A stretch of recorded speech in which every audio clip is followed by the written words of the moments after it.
സുഹൃത്തുക്കളെ, ഇത് ഒറ്റുവേലില് കഴിഞ്ഞ 3 ദിവസമായിട്ട് ഒരു ആന, ഒരു കൊമ്പനാന, അത് വാല് പാതി കട്ടായിട്ടുണ്ട്.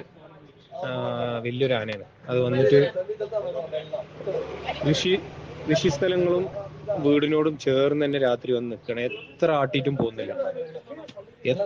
പോകുന്നില്ല.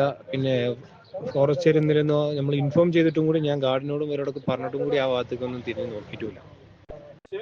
അപ്പോ ഇന്നലെ സെയ്തിൽ ബ്യാക്ക എന്ന് പറയുന്ന ആളുടെ വീട്, ഒറ്റുവയിൽ കുണ്ടമയിൽ താമസിക്കുന്ന ആളാണ്. മൂപ്പരെ വീടിന്റെ കിണറിന്റെ റിങ്ങുകളും അതിനോട് സംബന്ധപ്പെട്ട് ഒരു മരം ഒക്കെ ഇടിച്ച് തള്ളിയിട്ടുണ്ട് സാധനം. സംബന്ധപ്പെട്ടവരൊന്ന് പോയി നോക്കിയിട്ടുണ്ട്, വാർഡ് കൗൺസിലർമാരൊക്കെ പോയി നോക്കിയിട്ടുണ്ട്. ഇനി എന്താ റേഞ്ചറും ഇവരുടെ ഭാഗത്തു നിന്നൊക്കെ എന്താ സംഭവം എന്നറിയില്ല.